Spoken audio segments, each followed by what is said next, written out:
Blog Talk Radio. The motherfucking saga continues. Yo, what's up, world?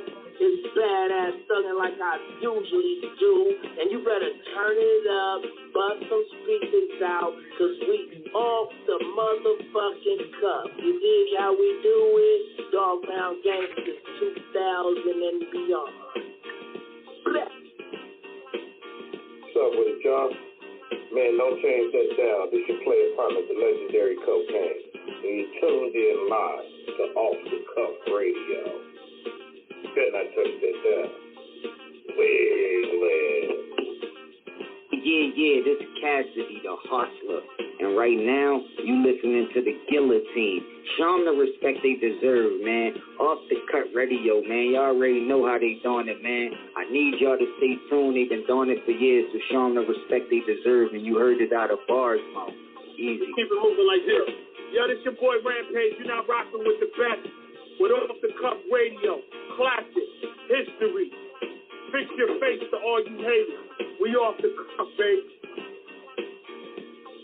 What's up, everybody? This your girl, Bonnie Dollars, the Queen of Trap, representing Crenshaw, and you are now tuned in with Off the Cuff Radio. What's up? What's up, y'all? This is Miss Irresistible, giving a shout out to the livest show on Friday nights, Off the Cuff Radio, and I'm live from the 704. Make sure y'all tune in for the blazing hot music.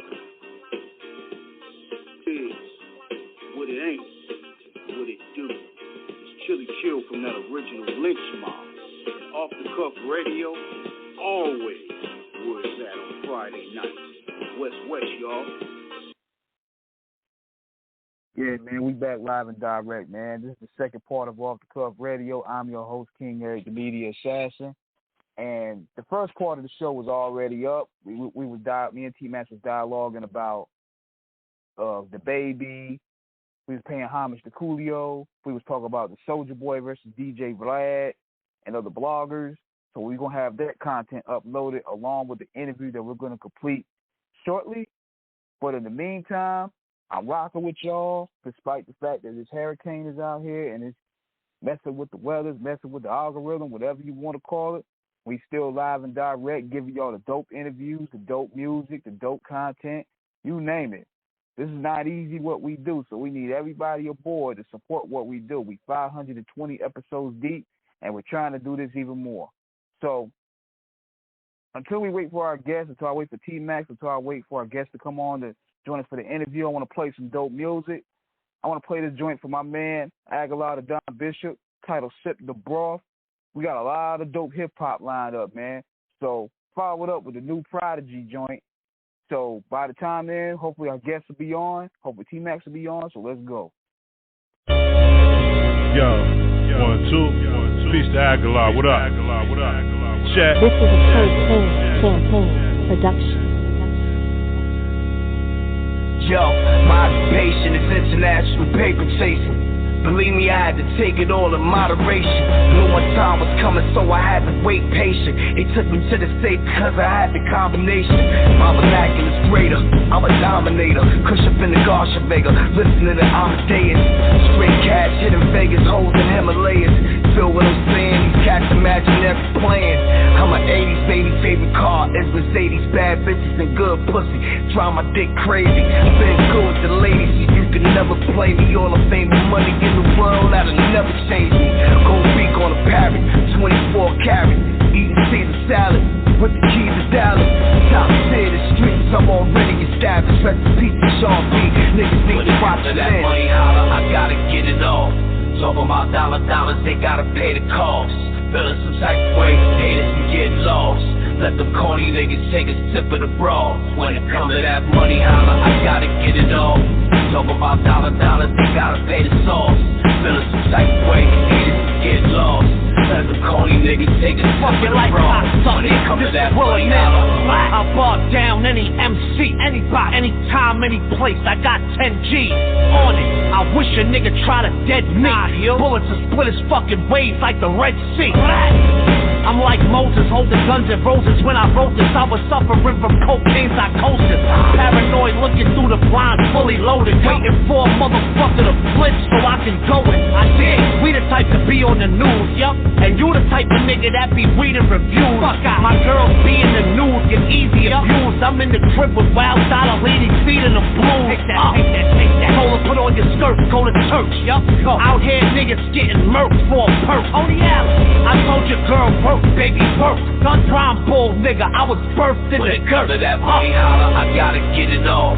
Talking about dollars, they gotta pay the cost. Feeling some type of way, haters can get lost. Let them corny niggas take a sip of the broth. When it comes to that money holler, I gotta get it off. Talking about dollars, they gotta pay the sauce. Feeling some type of way, haters can get lost. Let them corny niggas take a sip of the broth. When it comes to that money holler. Put your hands high to the damn sky. I'm anti-you. That's nothing new. Now cut the damn pie. Be happy you're eating. You think shit sweet till I smack him at the meet and greeting. Yeah, we parallel park the big boy whip popping out. Tough guys watch your mouth. Yeah, it's zero tolerance. My sound hits continents.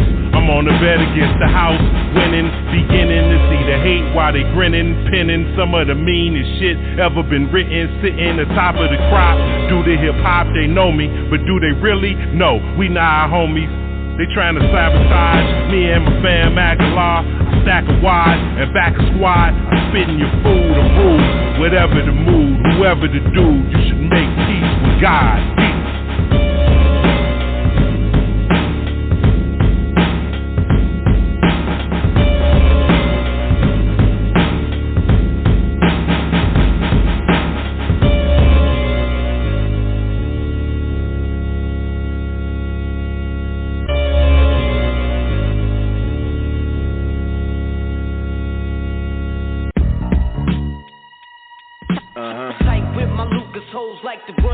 Hold up, baby. I gotta take care of this real quick. Yeah. Tight with my Lucas hoes like to run game. What up, Shadow the bag? Take a walk. Yeah. Been in the house for 3 days, high on drugs, me and my bitch. All we do is fight and we fuck. I've been neglecting my first love. A lot of cash, she been cheating on me out there with all these other cats. And the first rule of business, secure the bag. Another one, and another one. You can ask Khaled how the young OG spin. My burn like the power line, I make that currency flow. Just 357,000 votes. A shock the life out you. I get back to this money, forget all about you. The only thing popping over here is gunpowder. Other than that, I'm laid back and mind my life. I got a tight network of great people. We get things done. Rain, sleet, hail, or snow. I'm outside where it's icy cold. But the money keep a nigga on fire though. Hey, it's 4 seasons. There's no day off. 365, I'm stuck to the grind. I can't shake all this good fortune. Addiction is sex, drugs, money in the spotlight. Get some. It's a war going on, nigga, come outside. You and that bitch too long, nigga, come outside. That's how you turn soft, use a fucking tit. Stop breastfeeding, you missing all the action. We just booked the mark for 70,000. TVs and MacBooks falling off trucks. The little homies pulled up, they trunk full of guns. Try to sell me an arson, I just need a little one. Hit the club with the homies, we just shooting the shit. Chicks try to dance on me, but I curve all of them. I got a thing for a queen, but you not a queen. I got a lioness in my bed, she waiting on me. Bumped into the RZA, we exchange math, that's what I'm talking about. I ain't seen him in years, that's why I need to be out. Now and again, but not too much. I gotta keep my mystique mysterious. Serious 4 seasons, there's no day off. 365, I'm stuck to the grind. I can't shake all this good fortune. Addiction is sex, drugs, money in the spotlight. Get some. Tight with my Lucas hoes like to run game. Take a walk. No doubt, indeed. Tight with my Lucas hoes like to run game. Take a walk.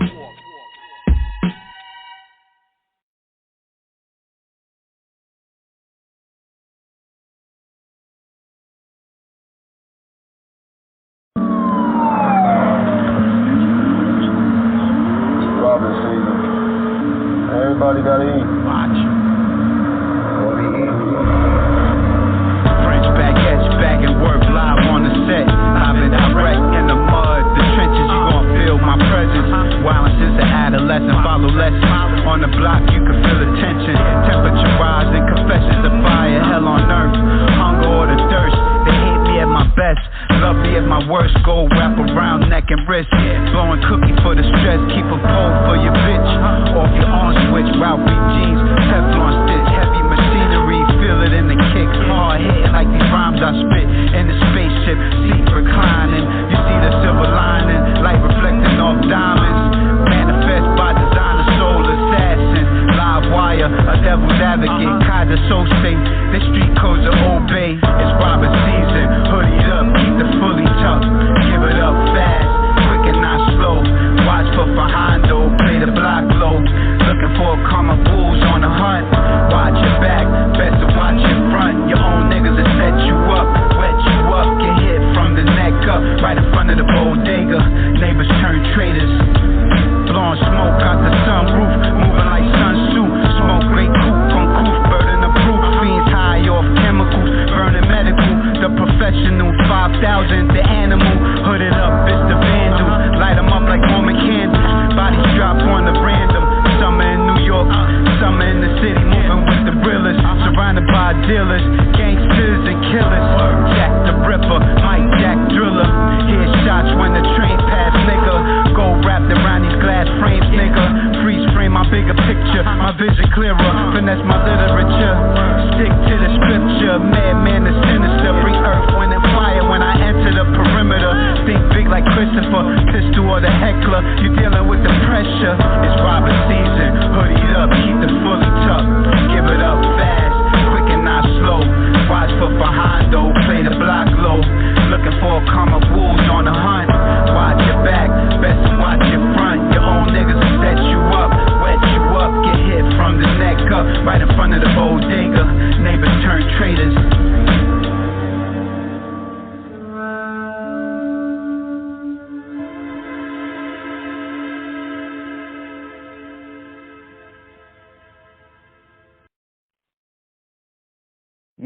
Yeah. That was my man Comet, Madman Screwball, and Recognize Real. The joint called Robin Season. You can check that out on Comet's Linktree. Be sure to cop that Authentic Cloth album too as well. And catch him tomorrow night hosting Screwball Radio with me, Black Poet, and we're going to be tuned in from that. So with that being said, we got our guest of the night on the line. I've known this lady for a couple years. She's solid as they come when it comes to repping that real shit. She's been putting in a lot of work behind the scenes in the music and entertainment world. She's been on reality shows. She's been on her Grizzly, damn it, and she's a fellow Raiderette, most importantly. So without further ado, to tell her story, to talk about what she got going on, was all welcome the lovely Dawn Dutchess, the Off the Cuff Radio. What's good? Oh, what's good? What's going on? How you doing tonight? Thank you for having me on here. What is going on? It's been long overdue. How's everything been going with you? Everything is running as smooth as it can be. It could be worse, but being that we've all been through a transition, everybody's trying to, start back over and get back on top. Absolutely. It's just like you said, a transition that we're trying to mentally get ourselves back. Because the past couple of years has been nuts. You know what I mean? And it's been crazy. It's just been a lot of setbacks, a lot of things that everyone wasn't able to do. So it's now trying to find where you going to fit in now, trying to get everything back on the map. Absolutely. And going on for those who already follow you and know about you, we're going on to the third quarter. We're in the fall season. Tell us about this, what you got going on for the third and fourth quarter. Well, I ended up doing a series with Hooker Boy Films, and that is a series that will be coming out. It's called The Price. You'll be able to catch that on I think it's some of the, like Amazon, then the other one, it starts with a K. I forget the name of it. What's that one? What is that? The Kilo or Chemo or Kumo or whatever. It's one of those you got to be doing my stations. Googles. Matter of fact, I think television. Hold on, T-Max. I think you can help us with this. What's that streaming platform that begins with a K? I'm trying to think. I'm not too familiar with that one. There's a lot I know, but that particular one. Hold on. I didn't even put you on the see. spot, but we got to figure this out. Okay, hold on. We gotta figure that out because it's gonna stream on there and on Amazon. I forgot the name of it. I have it because I haven't been updated on that. And then there's another one that's coming out that I'm going to be doing in 2024. The script and everything is being made right now, and that's going to be Married to the Game. Katura. It's Katura. Nope, that ain't it. It's one that Not it's Katura? like Amazon. It's like, no. Oh, we going to find that. Kafka? Is it Kafka? Nope, it's not that either. Hey, you know what? We're going to find that, though, because that may be a diamond in the rough that us independent creators can flock to. For real. It's definitely gonna come out. And I forget what stream it's gonna be on, but I know it was gonna I know that it was gonna hit on Amazon, and there was another one that it was supposed to be on, and I forget what it is. I forget which series it's gonna land on what app. I forget. That's horrible. But That's bad business right there. Hey, look, it's all good. We're gonna be on the lookout for it anyway because that might be a platform from us, as long as they cut the check. So yeah, we're gonna see what that's all about. It was all filmed in the town. So a lot of that is Bay Area, shit. So it was good. It was fun. But it was with the Hooker Boy. You know who that is. Hooker Boy film. Man, a little shout out to the That's town, crazy, man, that, in terms of the Bay. Yeah, real shit. Yeah, I mean, yeah, even though I'm not from the Bay, I go there and I fuck with them because they show a lot more love there than I do anywhere else. And that's real shit. Yeah. Yeah. Yeah, I mean it. Yeah, talk to us about the Bay, like, how the Bay then gave you so much welcoming arms, you know what I'm saying? Because they're very welcoming, believe it or not. They really are, and they don't pass judgment on you. It's none of that. If you treat them right, they treat you right out of all respect. They're not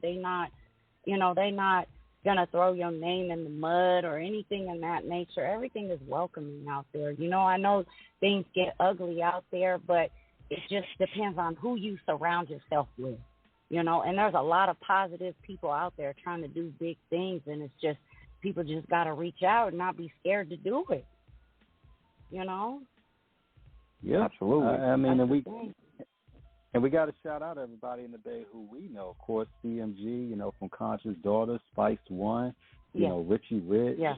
Yeah. I mean, we got to shout out, Filthy Rich. I mean, when we look at the Bay Area is a world within itself in terms of the culture and the music. Shout out Sugar T. We interviewed her last year. It's just a vibe, man. I mean, when you're talking about the hills, the flats, you're talking about the 510, the 707, the 831, the 415. Of course, Fleetwood's from there, of course. I mean, you got Dre Dog, a.k.a. Andre Nicotina. I mean, it's a lot of games got soaked up from there, man. Yeah, I mean, Matt Ball, we interviewed him this year. Yeah. They might well go ahead and, out there. They might claim Tupac, too. I think they're going to claim Tupac. Eris Schroeder. We can't forget her either. We can't forget Eris. Yeah, that too. And, you got Keek the Sneak, that shout out to him. That's my guy. He's hella cool, and I'm not going to leave out Dru, Dru Down. you know, because he's a town legend as well. I mean, you got Too Short, you got all your town legends out there. Definitely. And what's dope about the Bay Area too, hey, you know what, guys? For what I observed from the Bay Area, us being out of towners, they really was in the forefront and teaching us the game, how to make that money independently. They were like very influential, because we was like looking for signed to a record deal. They was out there creating record deals. Yeah, they really out there, and when they come up with something, they can start in the trunk of their car and then they blow up, and you would have never thought it would have happened. You're like, what? That they did that? Like it's a game changer. Everything they do is a game changer. You're like, what the fuck? You know, you learn when you out there. You learn how to hustle. You learn how to conduct yourself. You learn the game. Like that's street knowledge being out there. Definitely, it really is. It makes you aware of things. You learn so much. And me being out there, I done crossed paths and seen so many different avenues. I know my red flags and I know my green flags. It just puts you in that position to where you need to be aware as a woman too. You know, not just as a man, but as a woman.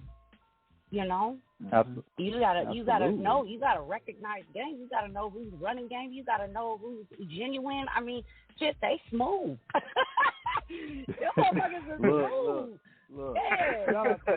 Shout out to they'll talk you, man. They'll sell you fucking bag of shit and tell you it smell like roses. What the fuck? That game is so tight. It's like, boy, you better be up on your shit, because they will swoop you up off your feet so fast.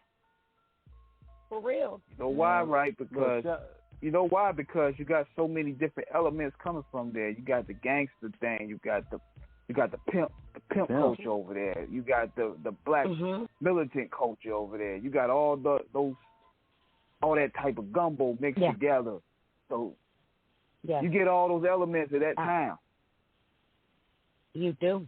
You absolutely do. And there's different walks of life out there. That's what's so beautiful. You know, different genres of music. You've got it has its section for everything. I mean, any entertainment life that you want, any type of, you having a shitty day in the city you're in, man, jump on the highway and go to the town, because they got functions everywhere. You got fight clubs, you got festivals at Lake Merritt, you got this going on over here. It's like a full day. Like, who the hell don't want to leave from there? You know, there's always something popping off. Like, it's cool. You just got to be aware of your surroundings, because everywhere you go ain't always cool, because there's always that one individual that'll fuck it up for everybody. You know? Yeah, one thing about it, in terms of how we've been moving with the show over the years, shout out to our man Doug Young, of course, worked at Ruthless and Death Row. Doug's a good friend of ours, coming straight out of San Francisco. He told us some stories on air, off air. Man got a million of them, and they're all true. I mean, and but the not to cut you off, but that it's called Hulu. That Hulu. That's what it's gonna be on. The price is gonna be on Hulu and Amazon. Okay, Hulu. Yeah. Okay, there we go. All right, we got it. Yeah, we on. Look, we got through the show. And we won't hang in on that last one, because we want to all streaming platforms in terms of what facilitates everybody viewing and listening is always good. That's how the message gets out there. That was the last thing that I did, and then the upcoming one, and then the prior one I did. I filmed with Terrence Howard and Joanna Man in Louisiana. That was Fight Club. That was epic. Terrence Howard is the same way he in acting as he is in person. That one I did a lot of reality shows. I've been on talk shows with RuPaul. I have my own documentary on Oprah Winfrey Network. I've been on What Not to Wear. I've done so much. throughout the years, and I started in 2009, and I've been my own manager ever since. So nobody's ever promoted me. Nobody's ever supported me in it. I've just kind of moved up the ladder doing it on my own and just reaching out to people and rubbing elbows. That's all it took. I don't have a manager, so I just did it on my own. Now, let me ask you this. About reality shows, like, I'm going to ask her this. About reality shows, like, how much of that shit is real and how much of that shit is fake?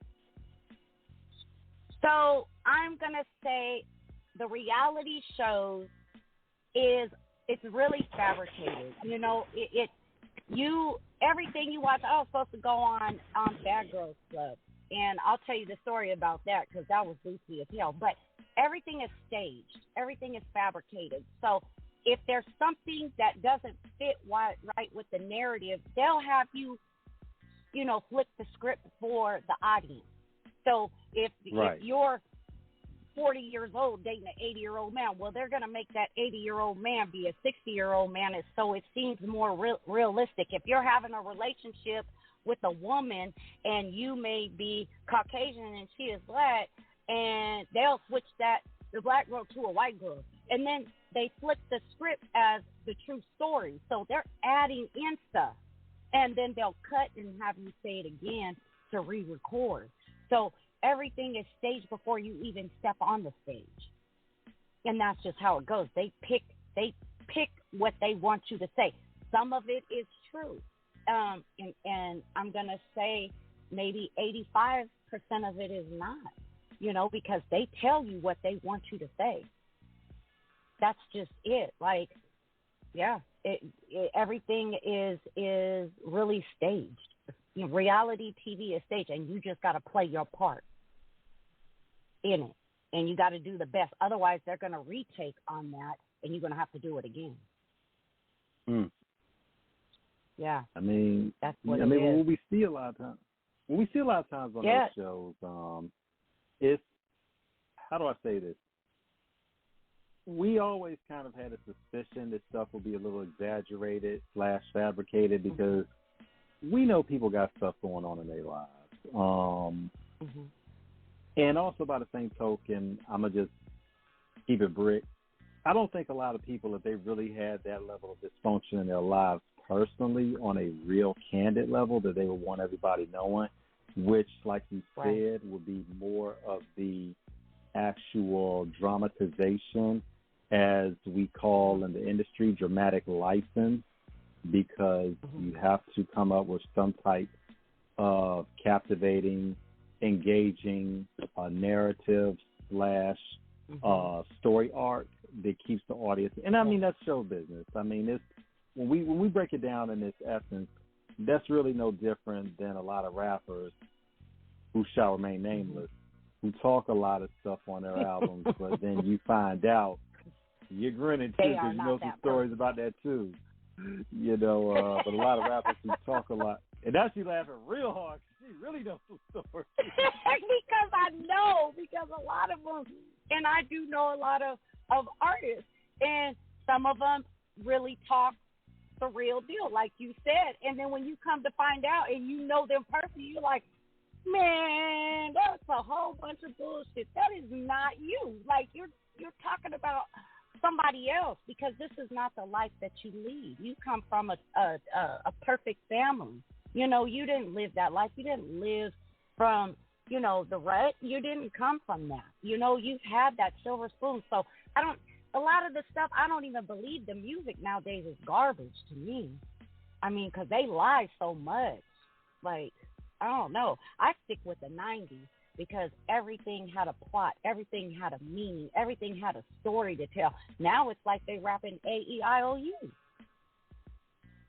And not to mention, with the 90s, hey, that's a good point you guys made, because even with the 80s and the 90s, you had like a monument. You had a blueprint. You had what you would consider also a message and standards. You had rules and regulations. You didn't. You won't gonna go live on your Instagram when you cooking crack. You had to lay low. Right. Yes. Yes.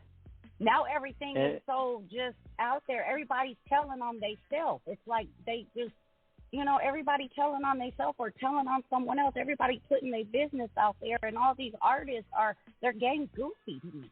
I'm just like, really? You just told on yourself in the song. Like, I don't know. I just don't understand. And they beat a lot. I think a lot of times too. Yeah. Yeah. I think a lot of times too, y'all. lot. I think a lot of times too, y'all, like King, you were saying, is that when you're looking at the 90s, shout out to Uncle Richie Rich from the Bay, of course. We've had him on a couple times. Yes. Great guy. He was telling us about how the OGs back in the day, and when you got guys like, rest in peace, Felix Mitchell, those guys were the heavyweights back in the day.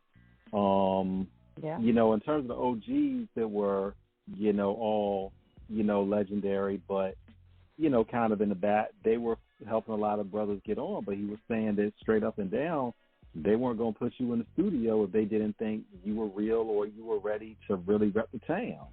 That's a heavy weight that you have on you for the reputation that you are broadcasting, in terms of your politicking. And this is no slight to the generation now, some of them, because you got a lot of dope MCs out today.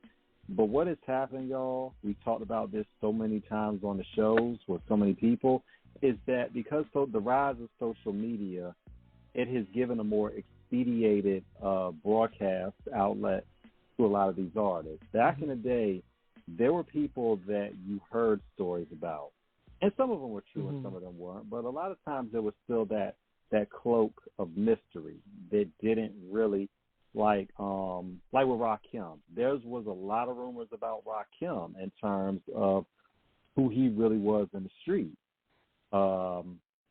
You've never heard anything about Rakim ever being a bitch though in the street. You've never heard that story ever. Nah. Cool G Rap. We know about Cool G Rap. He said in interviews about how he used to be pimping this back in the day. You have never heard anybody say that Cool G Rap wasn't real in the street. Shout out to Ice-T, who follows our page. Shameless plug. For those that have not read his latest book he wrote with Douglas Century and his best friend's fight, Split Decision, y'all need to check that book out. Hell of a life story written from Spike and Ice-T's perspectives of each part of their life. Ice-T talked in that book about how he, got down in the streets. You've never heard anybody say that Ice-T won't real in the streets.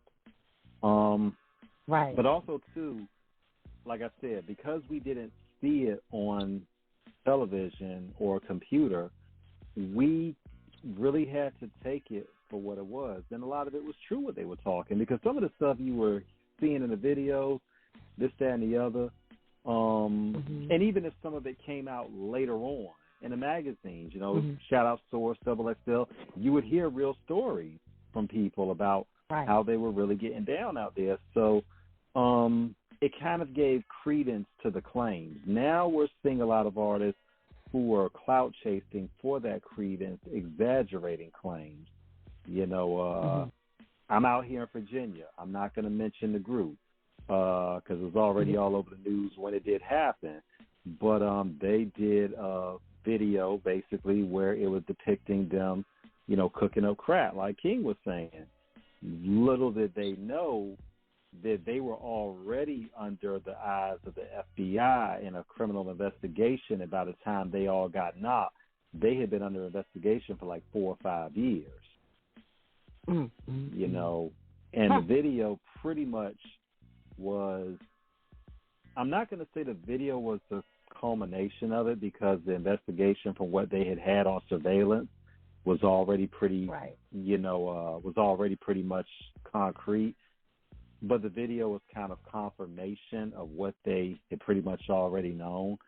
And they all went down for it. They just basically incriminated themselves.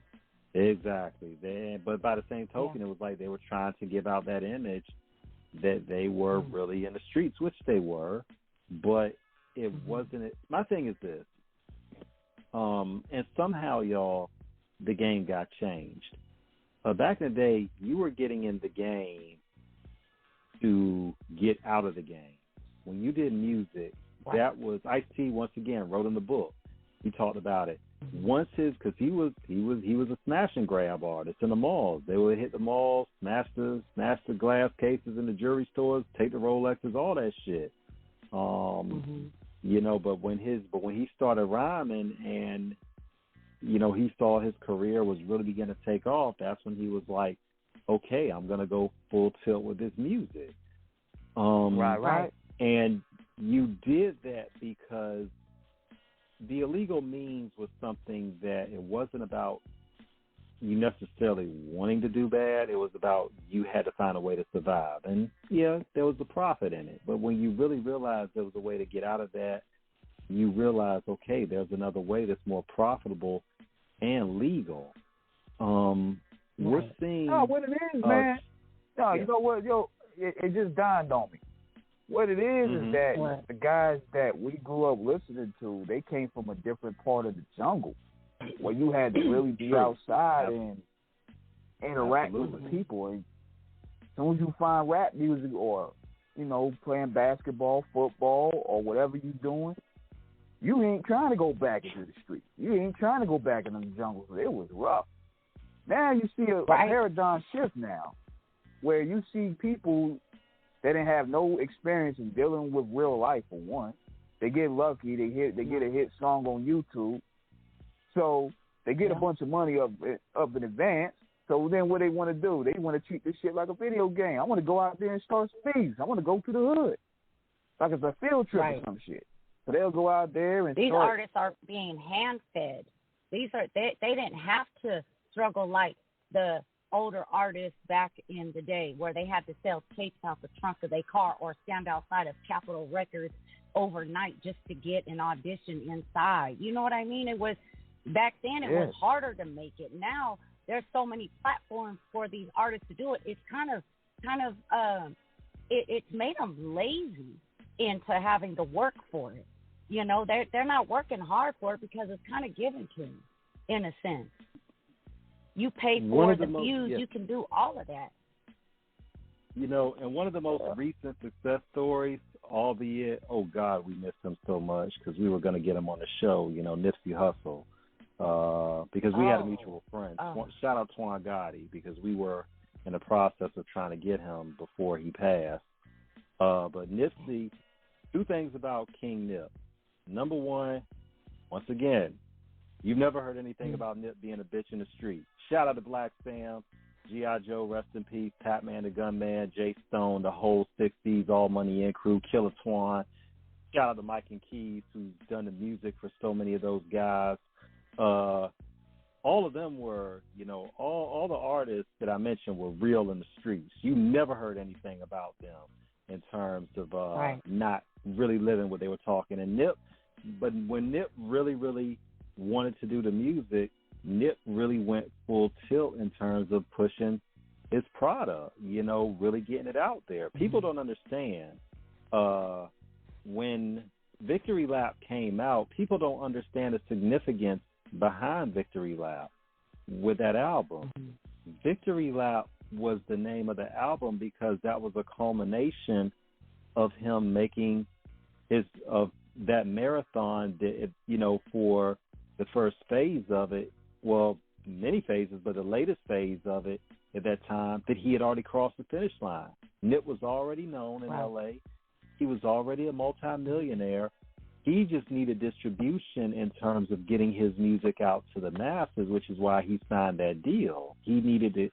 He needed that. He had done everything at the time in the city of L.A. for what he took it as far as he could take it at home. So the thing was next, take it international.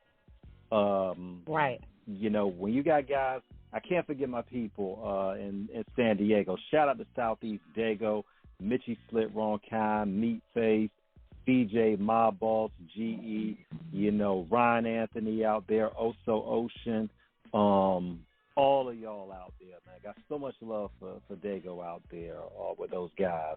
Mitchie Slit, you know, Lincoln Park Blood.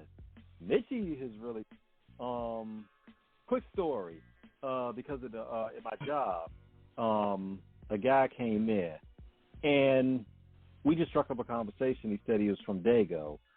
And if you're from Dago, or you know the gang history out there, you know with Lincoln Park and Skyline Pyru, they hate each other. And this dude just happened to be from Skyline, and we struck up a conversation. Now, mind you, I didn't know this dude. He didn't know me. But he talked about he was from San Diego, and I started naming off some spots because I knew it. And I asked him what was the deal with Mitchie. And he showed me a nod upside his head, and he was like, that was from Tangling with Mitchie. Oh. He had to give it up. He's like, he had that scar, and he was like, Mitch is a real dude. He's like, he's really, he's like, and this is coming from the ops, and he's like, Mitch is a real dude. But what you have you enemy now, down? Yeah. Yeah. But what you have now now are a lot of, and what you have are a lot of artists today that, like y'all said, are being spoon-fed, but they don't understand when you're online, you can be whoever you want to be. With the rise of social media, we have seen the frequently of fraudulency. I say it again. We have seen the frequently of fraudulency. It's become a counterfeit communication to the crowd. Try to act loud, to boast about being the most. But when it really comes down, your reputation, as my man Robert Greene wrote, in the 48 Laws of Power, your reputation is everything. Guard it with your life. Right. We have seen a emphasis on ignorant behavior, which doesn't have to be, because I think where, like King said, the game changed, the biggest thing we got away from was the creativity of the music. It's okay to love the culture and to, you don't have to sell drugs, you don't have to kill nobody, you ain't got to rob nobody, and you still make dope music. Right. Because that's the truth, because there is an edge that is going to sell, because that's just what we like. We love the edge. That's American culture. We thrive. This country was founded on revolution, so we already got that anti-authority spirit within us, in our culture embedded. Because when we broke away from the crown, from the Queen of England, we broke away from the crown. Started with the Boston Massacre, of which Crispus Attucks was killed. He was the first casualty in the American. That was the start of the American Revolution. For those that don't know the history, and of course the Boston Tea Party. So when we decided we were mad as hell and we weren't going to take it anymore, and we were getting out from under the crown, motherfucker, we was like, we out.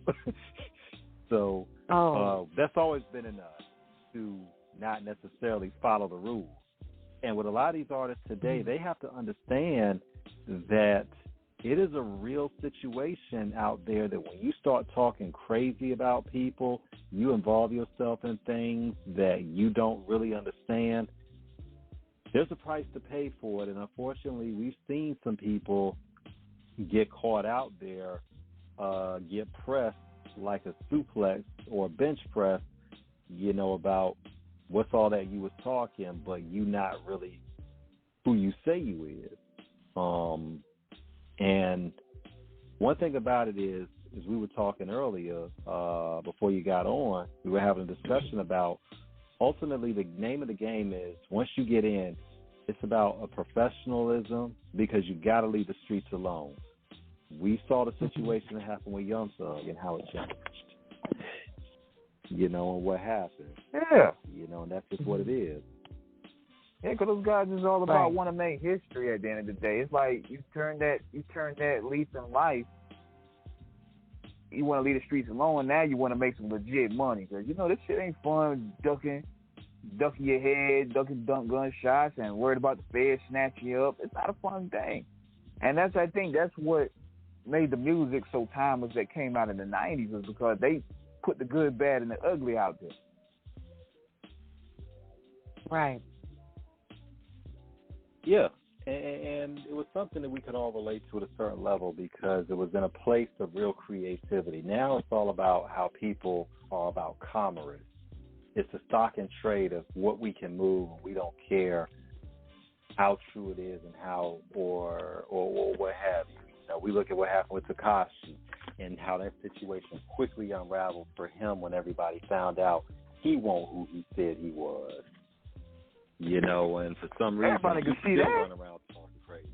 Yeah, but he's still running around talking crazy about how he this, that, and the other. And I'm like, one thing about it, I don't wish death on nobody. I don't wish misfortune on nobody. But when you keep playing around with certain things, you're going to find out what it is. Man, let me tell you this. Right. Let me tell you all this. The man's in Russia. And, you know, they ain't trying to let nobody in Russia. How the fuck he get in Russia? He get to diss Brittany Griner, and nothing happened to him. Like, number one, how you even in Russia? Dude's a straight-up agent, man. Yeah. That agent. How you in Russia? Yeah. You know what I'm saying? They ain't want nobody American over there, but yeah, he over there. Yeah, and at the end of the day, I mean, he's become a sideshow. Nobody takes him serious as an artist. You know, he's just a sideshow now. Fuck out of here. He in Russia. But check this. I want to ask Don this here, though. You know, we're talking about music. And I heard one of the, I think a snippet of songs that you did. Now, when you started rapping, right? Like, how did you ever master that? Like, did you study the greats, or did you get nervous doing it? Like, what was how did you get involved in doing that? Because I can't rap. Okay. Well, it wasn't my go-to. It's not like what my expertise was in, because acting is my expertise. But Dru said, you know what? Because we were in the studio, he says, Don, I want you to do this part for me. And I was like, what? He was like, yeah. It started off when we did on Welcome to Dru's World on his album, and then he had me singing on it. So that was cool. And then I think the wine done kicked in, and then he said, well, fuck it, here, rap. So I ended up rapping, and I did Pulling All-Nighters and with him, and that's a song that me and him did, and I was talking about Seaside, that's where I'm from, and he was talking about his get down in the town, and it ended up being a great song. And what's crazy is that was my first time ever rapping was with Dru. That wasn't never my expertise. That wasn't my go-to, and it just so happened to be that we ended up doing it, and we did a couple of songs. But I'm better at the ideas of a song when it comes to music. Like, he redid the 187 Proof with Spice One, and I told him, why don't you do the weed song, Weed Proof? So he started naming all the grains of weed, that came out. So he flipped the script from the 187 Proof to Weed Proof. So, and that was a cool little song. And I told him, I said, do a Halloween song, so Coming For You and stuff like that. But yeah, it's just been back-to-back type stuff. And then we did one with the On Top Drip Drop, that song.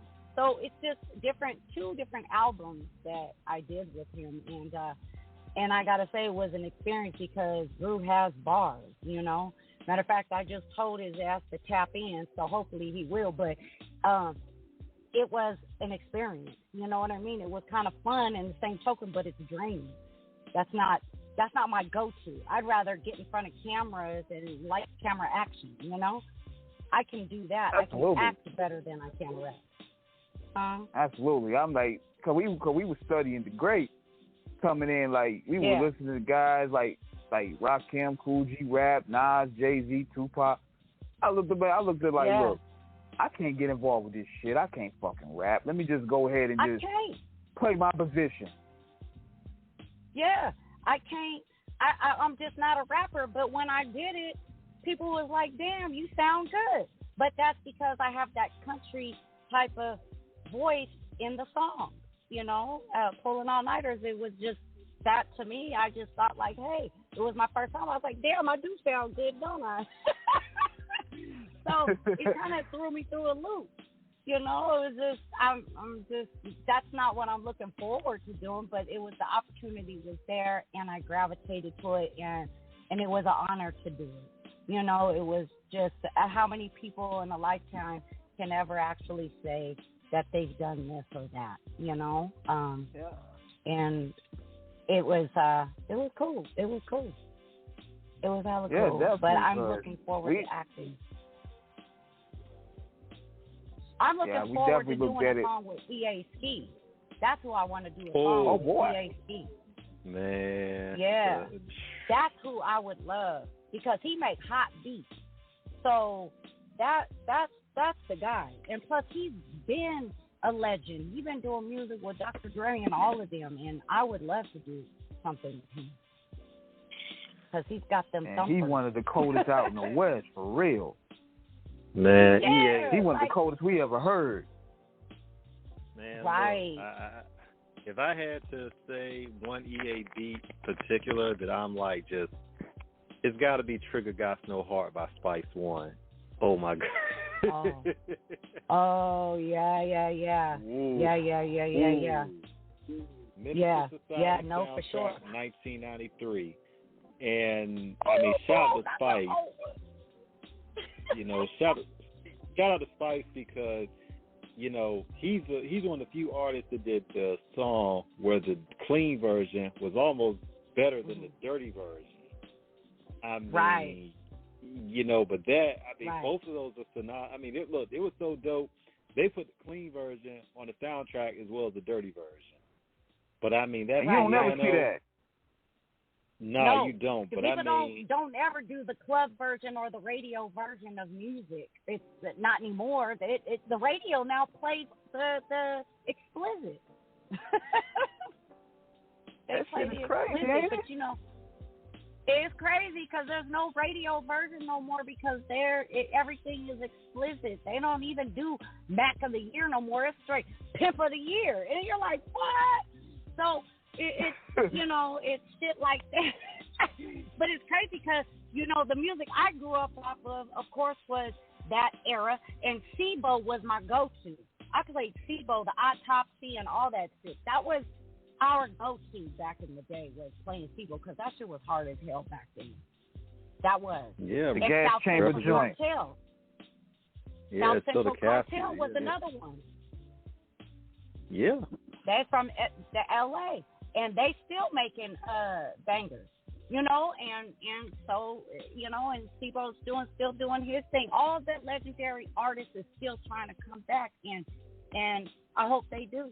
I really do, because just like fashion always swings back around. Maybe the artist scene can swing back around too. You know, the type of music. Dawn, we want to get your opinion on this too, because shout out to Wendy Day at Rap Coalition. We interviewed her last week, and we were talking about black films in terms of especially that 90s era. What do you think changed in terms of where we saw the proliferation of black productions from TV, like with, you know, Different World, Martin, Cosby Show, Under One Roof, you know, Fresh Prince, I mean, Jason's Lyric, Facts of Life. Well, I mean, even you could just say the coming of age dramas, you know, but the shows actually resonated. But when we get to the movies like Boomerang, you know, what else? Thin Line Between Love and Hate, How to Be a Player. How to Be a Player. Of course, like the aforementioned Love and Minister Basketball. Society. Love and Basketball, Brown Sugar. Yes. From the years of roughly 89, of course, of, you know, 88 even, with School Days, you know, you had Jungle Fever, New Jersey Drive, Juice, Poetic Justice. What happened from anything that came out for the 90s? Yeah, and even to the early 2000s. What changed in terms of where we lost our direction with a lot of these black movies helmed by black producers and directors getting out there. Why is it? Where did it change as to how it's not the same now?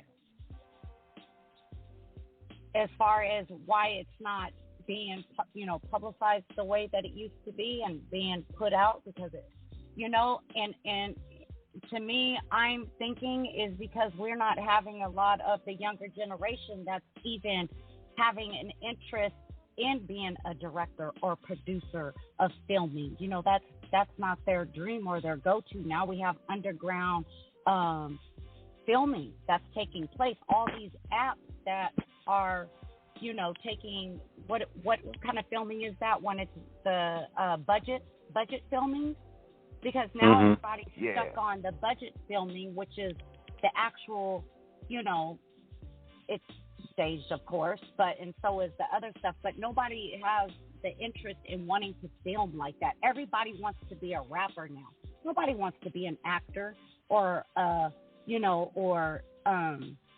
a director of filming or anything in that nature. And if they do, they're making short films or series that they can pitch out, and it's being picked up by these underground labels, and hoping that it'll turn. But then the vision is different now. People aren't, as loving and funny because people are now sensitive to shit, So everything is kind of scary to even film anything, because back then what happened to laugh into Richard Pryor or Eddie Murphy when they make a racial joke or a gay joke or anything in that nature.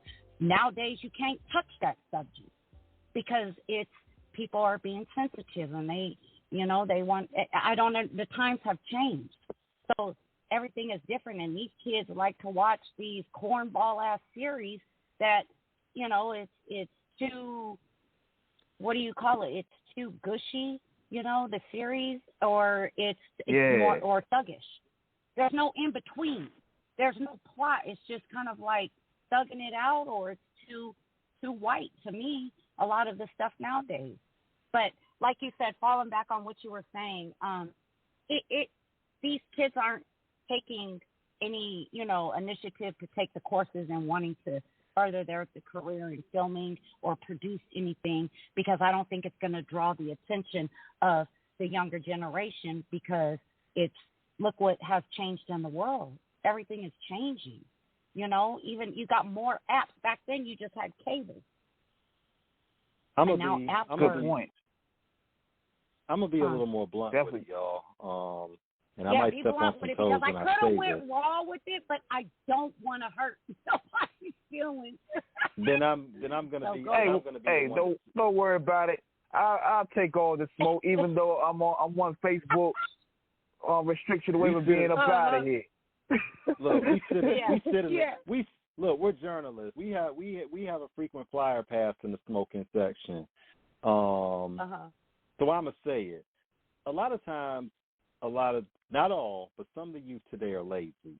Some of them, because one thing about it is, when you look at a lot of I'm going to get back to what you said about some of the jokes with some of the shows earlier, because we got to touch back on that in a second. But when you look at what it takes to be a director, when John Singleton, rest in peace, when he directed Boys in the Hood when it was released in 1991, he was 24 years old, fresh out of USC's film school, and, he pretty much helmed a big, New Line distributed it, but he pretty much oversaw that project from beginning to end. And you got to think about it. Right. At the same token, look who we were seeing at the beginning of their movie careers. This is where we saw Ice Cube in his first major role. We saw Cuba Gooding Jr. We saw Regina King, who had come from 227 with Marla Gibbs and Hal Williams, right. And was beginning, because kind of transitioning into an adult career. You saw, of course, Lawrence Fishburne, you know what I'm saying? Right. You know, I mean, you know, it's just Denzel Washington. You have all of these. Yeah. It seems like everybody is more. Everything seems Yeah. more of. Everything seems more of a documentary now. It doesn't seem like a show or a series, something that you can get into it, but most of it is gangstified. You know, you don't have any normal type shit like how we used to watch back in the 90s, like you were saying. You know, all of that's gone out the window because these kids' attention span is gone so far away they can't focus. They can only watch so much and then they out the door. Like they got too much going on because everything. It wasn't like it was back then where you had just cable TV, a telephone on the wall, and maybe a pager. Now they got laptops and cell phones and this and that and the other. Man, their attention span is everywhere. They're not. Too much focusing information. in on that. It's way too much information. Just like you said earlier, you got all these apps and stuff. It's like you don't really appreciate physical media or, you know, buying like tapes and DVDs because, you know, that's personal property. No. Now you got a whole library of shit. Artists are getting. It's crazy because you can't even buy a CD no more. You get the music for free. Nobody's going to spend no money. You can get all of it for free. They've got so many apps where you can download the song. Mm-hmm. You know, and they ain't making no money off of it. No money off of it because it's free. Everything is free now. Shit, you could take one phone, connect another phone. Even if you don't even know how to download the music, you could just record it from another phone and have the song. You know, it's crazy. Nobody's getting money like they used to unless. Go ahead. Yeah. Going back to what you were saying too, they won't get no. Mm-hmm. Yeah, it's cutting the pie even a little bit lesser now. Now you're getting the tail end of the pie. At least with the show money, you're getting some of that. Even with the CDs, somewhat, depending on how you arrange your deal, you was getting some of that. These streaming sites, you getting like 1 cent of a penny. I mean, look.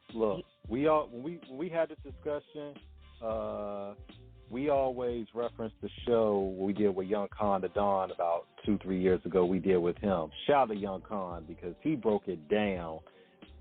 I mean, the dude's math wizardry was just beyond unbelievable. The way he broke down that's one of the best shows we ever did in terms of the numbers metrics of how artists actually make money during the show, you know, in terms of their music.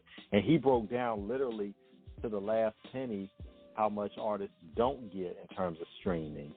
Right. And this is what King and myself, we come from a different generation.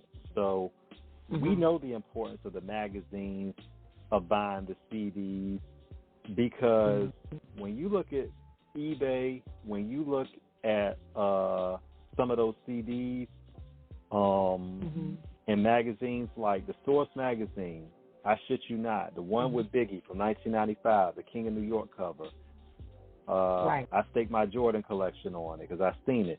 That magazine at one point was going for $700. The double XL freshman issue from about 3-4 years ago with triple extension and a couple other people, that was going for like $1,000. Right.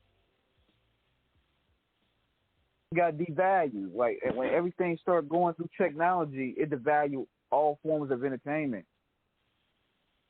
Right. Yeah, and it made everybody start believing. And all the music started being treated like fast food. Like when you bought an album, you got the investment in that person's story. You get to see from the liner notes, the motherfuckers they shouted out on the damn record. You get to know who these people are. Like, okay, we get to know his story. You get to know who they sampled these records from. That's how you got your knowledge on finding samples. Now they just put the shit out, and it's forgot within another couple days. Right. Yeah. Right. And having it in your hands in terms of the music, what we're seeing now is when they talk about how the culture is being robbed, a lot of this stuff with technology, it does provide efficiency, but it's kind of lifting the actual history up from under our nose in terms of the tangible items, which is why I tell everybody, like Nas's Illmatic on cassette, that's going on eBay right now for like $1,000, brand new in a package. The original Cuban Links cassette, somebody is selling that for like, I think $4,000 or $5,000 on eBay. The original purple cassette from 1995. You got some of the old Source magazines from like the early 90s that are going for like $150, $200. And this is history that is, some of it was older, so it's not as what's the word, readily available anymore, but it's still vital nonetheless, because it is an artifact of authenticity that tells a story of the history. And that's important. If we don't tell our history, if we don't preserve our history, we're leaving it up to somebody else to interpret and tell it. And these are usually going to be people that have no investment in our history, who are not from our history, who are not involved with it, and who don't care about it except the way to monetize it. And I would tell any artist, when even with Griselda, you still see them press up a lot of their, they do limited runs of their merchandise, but Griselda presses up CDs. Benny, Westside, Conway, Armani Caesar, Boldy James, Alt Rome Streets, Flea Lord, Stove God, all of them, they got they'll do limited runs of certain projects, because they want their fans, you go to any of their shows, they're going to have a merch section where they're going to sell their stuff. And that's a way for people to have something to really engage with them. Because to me, when you are able to touch it and feel it, like King said, read the liner notes, you really, really, really have an appreciation for the work that went into it. And I think that's why the game is fucked up in the music industry right now. Absolutely. We got artists who are, we're seeing artists get into this shit not because they love it, but because they think it's the easy-ass way to make money. I mean, I was up in the sports store the other day, talking with my homegirl, Ms. O. And she said a couple of her workers that are young boys, they're like 17, 18. Their thing is they want to grow up to be professional YouTubers. I'm like, they want to be a TikTokers. Yeah. Yeah. It's a fashion trend now. Everything is a fashion trend. So everybody, like I was saying earlier, everybody want to be a rapper, just like now everybody want to be a stripper. I mean, it's a fashion trend. That's not, strippers now aren't modest how they used to be when I was stripping back in the day. You had to be modest. You was going in there like Diamond on Players Club, make that money, and don't let that money make you. Now, these girls is going out there. Now these girls are going out there twerking and doing all this. Where's the dancing at? So everything is a fashion. Everybody's following everybody's lead. Nobody has their own identity. Nobody's dancing anymore. It's just everybody's shaking their ass. And everybody's writing music now. And 8 times out of 10, it's garbage. This ain't read music. Yeah. And this is what people have to understand. And can't read music either. And this is what people got to understand. Oh, go ahead, King. Go ahead. Yeah, I was saying, and they can't read music either. That's why you don't even have hardly any soul singers no more. No, whatever happened to the live music? Like people using instruments and making music, like legitimately. Everything's a sample. Everybody's using somebody else's beat to make it. They're doing remakes of stuff. It's just, some people do have their own fresh beats, but can they afford to buy the beats from a legitimate engineer or producer? They're making their own beats and they're laying their tracks and they're going into the studio and making an album. There's not a lot of work you have to do to make a song. You can do it in the garage nowadays, in the bathroom. And this you know you being. Hey, I was gonna say this too. And you being around Dru and learning things from him. That studio time was a bitch. Yeah. Studio time is constantly a retake. And then you want to add your ad libs, and you want to do this, and you want to do that. Now people are, everything is just and he likes to perfection his stuff. So he's doing the ad libs, he's redoing a verse, or he's doing whatever. Now they're just straight rapping. There ain't nothing special going on. It's just there's nothing. It's just although I did like MO3's music, and I liked him, and rest in peace. He's still my go-to. I like stuff like that. But yeah, the studio time is time consuming. God, is it time consuming? You be there at 7 at night and don't leave till 4 in the morning. Another shameless. Hey, hold on, y'all. I think we got a call. I think we got a 916 call on the line. Let me see what it is. It's from California. Okay, Sacramento. Okay. Sacramento, you on 916? Guess they got shot. Sacramento. Anyway, back to the bill. Yeah. Back to the bill. Yeah, about that studio time.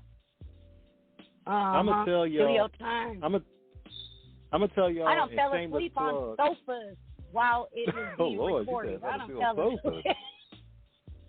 Yeah, there's sofas in there. You be waiting all night. You like, hell no, I'm going to sleep. So you wake up and they still recording. You wake up, everybody drunk, but it's just the studio life is a different lifestyle. It really is. Than television, entertainment, recording in a studio when you're filming is different from a studio session. It's two different lifestyles, because you in and out when you're filming. There ain't no bullshit. They just boom, boom, boom. Because it requires a lot more people. It's a lot. So and you're on the set, and people ain't waiting around. They want to get the shit over with and go on. But yeah, shameless plug. Studio gets hot. Yeah, shameless plug, because I'm gonna tell y'all a dope YouTube channel where they're funny as fuck, but they really break down how it goes. Rap Rats. RAPRATZ. They're the characters. It's an animated channel. The characters are Rizzo and Rat. So they got a lot of comedy. If you heard that song, ooh, got me fucked up. If y'all heard that on YouTube or on IG, that's those guys, Rap Rats. But they're geniuses, and they talk. But in the midst of the comedy skits they have, they also talk about the studio etiquette and what goes on. Their channel is fire. Shout out, go to their channel on IG and subscribe to them on YouTube as well. Their channel is dope. And they break down all the etiquette in terms of bringing like everything. Yeah, check them out, because they break down everything in terms of, they really give the science about how when you're recording in the studio, Dawn, like you were saying, it's a very intimate process, which means, it's the engineer, it's the producer, it's the artist, and they're trying to make it sound right. And some of the stuff they talk about is not having a whole bunch of people up in the studios, not doing nothing. It gets hot in there. It gets hot in the studio, and then, if you're getting somebody else on that track, they're not doing it sometimes at the same studio. They doing it from another studio. So it's a lot of, drop bars and all that stuff that they do. Yeah. So that's a lot of work. Yeah, they talk about how when you may be in a studio building with don't walk up in another major artist studio session because that'll get you banned from it because there are just certain rules you don't violate.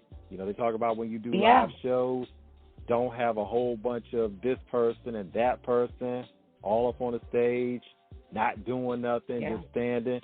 You know, they give a lot of lessons, a lot of jewels. That's your groupies, though. That's the ones that go with you to the shows that want to get in, you know, because they know that they going to meet all the bitches. They ain't got no part in the song. They ain't got no part in the show. They just want to be there because they know you are who you are, and all the bitches is going to come. That's how that goes, because they just groupies. They on the coattail. And they don't do nothing for you. They're just there. They're just, what do they call them, stragglers. The stragglers. They're stragglers. That's what they are. They just there, just taking up space on the stage so that they can get noticed. I call them the groupies. That's how it be. Yeah, that's what the worst thing. Yeah. That was one of the worst things about looking at rap shows at time, where they used to bring like 30 to 40 people on the damn stage, and then half the time mics ain't working, and they only do like 2 songs. 2 songs, and you got all the whole dip. mob on stage, and then dip. You brought all these people for what? Is that what are they? Why? Why they can't? The stage should be yours. You know, you ain't got no room to run across if you want to. I think for a time, because everybody's huddled up. I think for a time, at one time, it was dope because it brought a certain energy. I know out in the Bay they would do that heavy. Rest in peace to the late, great Mac Dre, because I know when he would, you know, do his thing, you know, he would have his crew up there. I think I think when it's genuine energy in terms of the people who are around you who really, really know how to encapsulate the essence of the music, it's great. But that's a very, very... but that's something that I think for a time it was dope to do, like in the early 2000s, mid 2000s.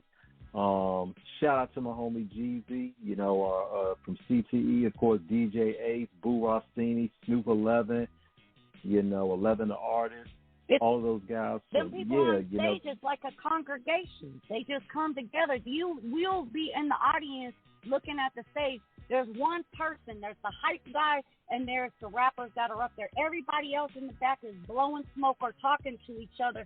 Their purpose is pointless of being on that stage. It doesn't make any sense. You got a bunch of guys on the stage, and they just blowing smoke and talking to each other, and that's it.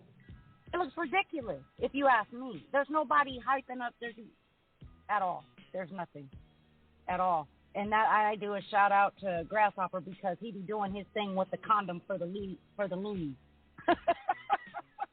I'm gonna tell y'all. I'm gonna tell y'all before he went a little loony, who does one of the greatest live performances, and I'm glad I got to see him before he really got big. Kanye West. When Kanye first started. I live in Hampton Roads, Virginia. When he was at the Norva back in 2004, me and a shorty I know, me and her went. This is like when Kanye just dropped College Dropout. It's like when he was really getting out there on the solo tip. Ooh, that motherfucker can rock a show by himself. Little Brother opened up, and then Kanye was the main act. Kanye his rocked stage it. lighting be cold. Man, Kanye's West whole stage lighting, his whole back, everything is just, it's beautiful. You know what I mean? And I wish that it could be like that for some of our artists out here, but it's not like that. Often you just see a bunch of smoke in there, but his stage presentation is so powerful. I know what you're talking about. It shows the off. Yeah, and so you think about it, like this motherfucker be bringing light now. Yeah, I mean, the Kanye now he be making his event with his shows. I've said what I've said about Kanye on this show about I don't agree with everything he says or does. And I don't, even with some of the music he's put out, I wasn't feeling. But I will say this, when he is locked in, that man he can put it together when he really wants to put it together. And this is in 2004 when he was starting and he rocked it. He's got way more money now and a lot more creative vision of what he really wants to bring to the audience. So some of those stage shows that I've seen, you know, videos of, it's like it's on another level. But I can say this: Kanye knows what he's doing when he wants to put a show together. He knows what he's doing. Right. You know, and at the end of the day, it's show business.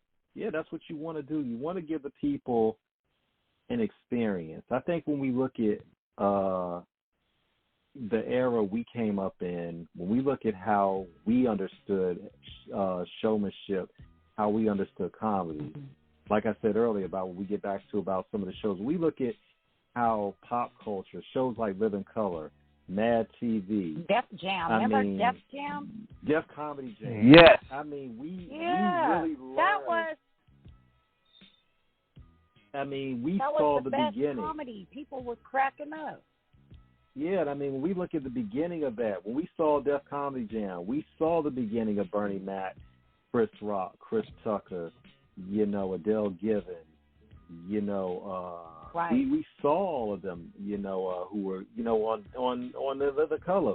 We saw Keenan Ivory Wayans with his comedy genius, who we referenced Richard Pryor earlier, who Keenan wrote for. We saw the beginning of Tommy Davidson and Jim Carrey, Kim Coles, you know, Damon Wayans, Marlon Wayans, Sean Wayans, Steve My Park, question is, you know, the Jamie Different Foxx. World, remember, or In Living Color. Remember, that was the starting point for a lot of the older generation to make it to the point of where they are at in their career of acting. That was the starting point for many. How come they don't have that no more? You know, giving opportunity for people to have, you know, to go on a show like that and start you know, stardom. You know, I don't think it's also understand. this. Part of it is probably a selfish mindset now, because you even notice the landscape of the business now. You don't even really see a lot of groups. You don't really like a lot of R&B groups for that matter. They like scarce. No. Like, when the last time we even seen an R&B group for that matter? I mean, we see rap crews, but look what breaks them up: money. Yeah. Everybody done There's got greedy, no so they Boys seen. to Men. Go ahead. No New Edition. No. Whatever happened to that? Whatever happened to the men that used to go back in the day to the clubs and dance? Now they're holding up walls. Like, people used to wear the MC Hammer pants and their Gumby hairdo and the polka dot shirts, and they used to get it in, and now they're garbage. They just hold up the wall. They won't even slow dance. They don't even play slower songs. So hell, why would they? Man, look, it's all trapping. It's all whipping the pot. The whole 2 hours you there, or the whole 3 hours. Mm-hmm. I mean, we're old enough to remember that era of the club, and thank God, you know, I was around for those last few years of the club scene where it was really a club, like the DJ. You had your opening, you know, you had your DJ to open up to set the mood. Then when 12 o'clock, you get to the turn up. But even then, you had the slow dancing. You know, you had the song. You even have people clear the floor to people have dance battles. You know, you had, when we take it back to, and I think that's why our generation understands the whole scene differently. We've said this on many a show. We listened to everything growing up. Even if it was pop music by Mariah Carey or Smashing Pumpkins, you know, we listened to everything, so we understood it. You know, Nirvana, you know, we could listen to Nirvana, we could listen to Ice Cube, we listened to the radio, we watched MTV, we watched BET. We understood music because we listened to everything. So it's not. So our education was broad because it was not limited. That's the one thing for the young people today that I really, really lament, because they only listen to one type of style, which is trap, because that's what's been pushed, because that's what everybody's seeing is moving the needle of the bottom line, getting the bank. If you ask a lot of these kids, in terms of they don't even get some of the references in some of the songs, or because they number one, they weren't around for it. Number two, nobody taught them. You know, they're gonna wear a a Menace to Society. They're gonna wear that shirt of Kane and Menace to Society and the Mustang, the 5.0, but they never seen the movie. You know, they don't know how big that movie was at the time. You know, they don't understand. I'm seeing people wear AC/DC. I'm like, you don't even know AC/DC. You're wearing a Metallica. You don't know what shirt. damn You song. You don't even know what the hell it is. What the hell are you repping? I'm like, y'all not even from. I'm like, y'all don't even listen to rock music, heavy metal. Y'all don't even know that they're from Australia. You know what I'm saying? Y'all wear Metallica shirts and don't even listen to. I can say this because I listen to heavy metal. That's my shit. So I know about these bands, and I know about the history. You know what I'm saying? Yeah. So it's like, I love light rock. I love rap. I love R&B, Motown. I'm all genres. Just don't give me the bluegrass. I can't fuck with it. But the T-shirts that I see these kids wearing, and I'm like, do you even know one of the songs? I even ask them. I'm like, do you even know? Do you even know Ozzy Osbourne? Bark at the Moon? Do you even know that? No more tears. Lord, you put them on the spot. I mean, do you know that he used to sing it? I'm like, do you know what band he sang before? Yeah, do you know he sang with Black Sabbath before he went solo? Yeah. I mean, exactly. you know. Yeah. And we got to shout out. And we got to shout out the Bay Area with Oakland, it's because there were so many great bands that came out of Bay Area. Testament, Forbidden, Violence. I mean, who else? Oh man, I mean, it's just so many. Of course, you know, Kirk Hammett, I believe he's from the Bay Area. He was from the Bay Area before he joined with Metallica. You know, Faith No More. I think they're from the Bay Area. You know, there's a lot that come from the Bay. Yeah. A lot. Yeah. A lot come from the Bay. A lot just comes from California in general. They have numerous rock artists and Death R&B Angel. artists. I forgot Death Angel. Death Angel's from Oakland as well. Yeah. They're all Filipino, Death Angel's from there. Oh, I forgot about them. Yeah. No, for sure. It's crazy. It's just mind-boggling when you sit and you just look at the newer generation and how their movement is and how they're doing things, and it's like, what? They're cut from a whole nother cloth than we were. You know, it's our beliefs are different and our styles were different back then, and now it's just, I'm like, I'm not gonna rock no skinny jeans with my dude. He's not gonna put and be like, babe, I'm gonna wear your jeans. You know what I'm saying? Like, we're not doing this. We're not doing the tight jeans. I just don't understand this era. I don't. Because growing up, it was either the skinny jeans I can't do. I think what happened, too, like I said earlier, we got people who infiltrate the culture who are now the culture. So what you have is this stuff that's considered, quote-unquote, high fashion that really, I mean, back in the day, the fashion was different because some artists had that money. And if they did, you every so often would see them wear something Gucci, or you would see them wear Louis Vuitton. But that was in extreme cases. I mean, but as the money kind of came now, and there was more accessibility to high fashion, where it became, because the thing is, you got to think about it. Everything moves in stages. So as the money came, you know. Everything increased. Like back in the day, you had a Pathfinder, you had a Beamer 5 Series, you know, you had a Maxima, you know, you had a Vet, you had a, you know, that was considered like the car. You had a Mercedes you was balling. Now, now everybody got a Bentley truck. You know, everybody got a Bugatti. You know, it's like everybody's like, you gotta drive that foreign. They got a Don Perignon taste with a Budweiser budget. That's what they got. Yeah, drive that foreign now. Budweiser budget. Yeah, everybody. Nobody riding the Lex no more, T-Mac. Nobody riding the Lex. Jay-Z started rapping about that in '98, dog. Them dudes got foreigns now. We gotta catch up. For real. Jay ain't talk about that since Reasonable Doubt, man. We gotta go on to these foreign whips now. And I mean, the thing is, back in the day, like when Jay, like when we look at even the art direction of photography, when we saw Jay do Volume 3, Hard Not Life, and he was posed up with that black Bentley, we were like, man, okay, I wanted Jay, a Bentley for that one. Look, and even though he's done his shit, and Puffy was the first artist who I think, well, you had a few that had it before him. I think Russell had a Bentley way back in the day, but Puffy and the was Bentley was the stapleman in hip hop. You was the man. You had the Bentley.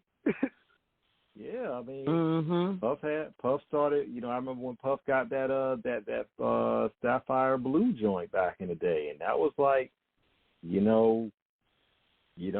there was like, then of course Cash Money came in. This was in '97. Of course, Cash Money came in '97, and like had the Lamborghinis and the Ferraris and the Bentleys all in the videos. That was the bling bling era.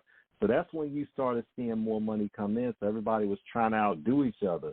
Then you get Nas with the Hate Me Now video, wearing all the fur and the jewels, and spitting out the look, him and Jay were talking about the Cristal and the Dom P, and, it was like, as the money came, the excess came more. You know why, though, right? You know why, right? Why's that? Because during that period when the West was running, nobody was stunting.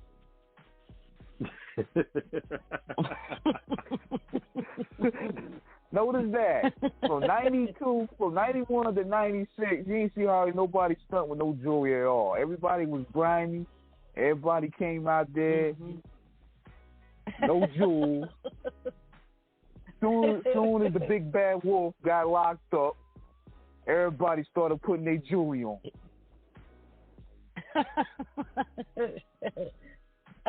And even Run DMC was rocking it though. LL Cool J. But we gotta give one thing too. We gotta give Suge credit, and I haven't seen anybody dispute it. Suge was the one that started wearing, his record label around his neck, and he said nobody else was doing that before. He's like, nobody else was doing that before me, and we gotta admit, Suge was right. Nobody was wearing their record label around their neck before him. But after the West went down, then Puffy came out there. They started putting on the Cristal, the bling bling era started coming. Cass was like, "Yo, we can shine now. We can put our jewelry back on." Shit, now they must put their jewelry on. They getting robbed and everything nowadays. But it was like, don't ever put your location on where you at and you got your bling on. Well, the thing is with that situation is that always kind of happened on the low, but by the same token, it was a mix of people. People always got robbed, but by the same token, when you really, really like a Rolex back in the day, because Jay was rocking them, because Jay was really in the streets. Jay was rocking a Rolex back in '96 with Reasonable Doubt. We really want to get factual. I got an old picture of Ant Banks in one of my Source magazines from like '95, and I think he was rocking one. He's another legend from the Bay, of course. Ant Banks. He had. Yeah, but the thing is that when you had that kind of money, because artists were making good money back then, but you figure for a Rollie on the low end, you're looking for a gold presidential on the low end. You're looking around maybe, and this is '90s money. People can check me in the comments for it when we upload this. Usually, a gold presidential back in the '90s was running you about maybe 9,000-10,000, maybe 15 on the low end. Of course, on the low end. And when you're talking about the bust downs, I remember when Raekwon got his custom-made Rolex with that Woo cutout in it, and that was like 75,000. RZA had a bust-down Rolex, and this was going back to like 97. But you got to think about when the Woo came in, and from 93 to 97, in 4 years, they became an iconic worldwide phenomenon. So the money was crazy back then. And you got nuts. And Ray. Oh yeah, Ray was the in '90s. It was the best era to make money. That was the best era to ever make money. The '90s. And the Wu was rocking heavy jewels back then. They were rocking heavy jewels. You were broke in the '90s, man. You were failure. Yeah. You were broke in the '90s. You failed, man. Yeah, no, for sure. That's real. Because, man. Apartments were like $300 a month. Yeah, for real. It was $500. I remember here in Seaside, our rent was like $700 when the military was here, and then when they left, everything skyrocketed. It's like, what? And then, but that's when all the business, everything just went downhill. Everything went downhill. It's not the same. The '90s was the best era to me. Now, switching gears for a minute. Now we're going on with California. Now, it seems like California, though, has been highlighted as being a hotbed for a lot of things going on. Like, you see the recent tragedy with PNB Rock. You hear a lot of the robberies going on, home invasions, celebrities getting their cribs broken into, yada, yada, yada. What do you think? Now, speaking for us out-of-towners out here, what do you see happen to California versus how it was? Or was it always like this? It just never was broadcasted like it is now. They kind of hid, how news can fabricate stuff. Some things can be brushed under. Social media, everything is advertised now on social media. So it's like, oh, did you see what happened? But the way that the world is coming to, and I'm going to blame a lot of this on the drugs that's being put out on the streets out here that's causing a lot of this ruckus with the young kids. And, that plays a lot of part, huh? Tell it. What were you saying? Because it wasn't like that when you were coming up in terms of the drug culture. It wasn't like that. We didn't have that type of stuff. There's all of this homemade stuff that's being put out there for these kids and adults too. They're getting a hold of it, and and they're getting addicted to it. They're either dying from it or they just zombies, and they doing some shit that we would have never done back in the day. And it's causing them shootings at the schools. Like, it's been back to back. Something every day is something going on that this never happened back then. I mean, shootings at schools. I thought school was the safest place to take your kids. Now you got kids in middle school shooting. Then you got the teachers getting beat up by the kids. I mean, there's violence amongst the kids. It's bad. It's a lot of gang violence. There's a lot of turf stuff going on. It's a lot of jealousy, a lot of hatred, and it's sad when you're supposed to come together and unify and be as one. You're killing each other off when you should come together. I'm gonna be that guy and say it. What we saw with social media, which is not a bad thing, but the problem is you have a lot of people who are trying to live their life through social media, and what you're seeing now is this is just the short version. This is not the definitive. This is just T-Max giving his position on it. What we've seen now over the years is we have seen a breakdown of the black family in terms of structure. I know this is going to ruffle some feathers, but what we've seen now is there's a lot of situations where with social media, a lot of these kids are seeing a lot more, but they're not processing it in terms of the seriousness of what they're looking at. We're looking at a lot of undiagnosed mental issues with a lot of these kids in terms of depression, schizophrenia, just bullying, feeling ostracized. And you're seeing this anger, this feeling of loneliness, and then trying to fit in, and then you're not fitting in. We have people looking at social media feeling like if they're not this influencer, if they're not rich to their failures in life, and they don't understand that not everybody on there is not who they say they are. We're looking, like you said, Dawn, at the drugs that have come in the game. Drugs, the most we were doing coming up, the peers, what we were doing back in the day was smoking weed. That's the most we ever did. We were never thinking about, cocaine was like, if you did that, you were just no. I mean, crack, hell no. Heroin, no. hell to the fuck no. I mean, no, you pills, were selling it before you would use it. You weren't. We didn't even you know were what selling pills it. were like that back in the day when we were coming up. No. Over 30 years, we didn't know what pills were like that in terms of these Percocets. Yeah, and cocaine. You know, now, the Molly. We knew nothing about that. The cocaine that they have out on the street is laced. They're not getting pure cocaine. It's all mixed with fentanyl and methamphetamine and all this other extra stuff. They're not this, so it's tweaking them out. Their brains is getting fried on this shit, and they doing shit out of the abnormal. You know, because there's no purity in it. You got all this other excessive homemade ass drugs mixed in with it, and they think that they getting that high from that one, but they getting a high from all that other shit that's mixed in. It's not pure. And not admitting the pure shit anymore. And not admitting the shit. But when you know how that stuff is processed and cut, if you've been on the block and you know how it was in terms of how you had to get the most out of that brick you got, and you had to make it work to stretch it out. For all my hustlers out there, you know that hustler talk in terms of how it was to really move product and weight. You know. Yeah. And I knew people out there on the block that was heavy. I learned a lot of that from being around them in terms of talking to them.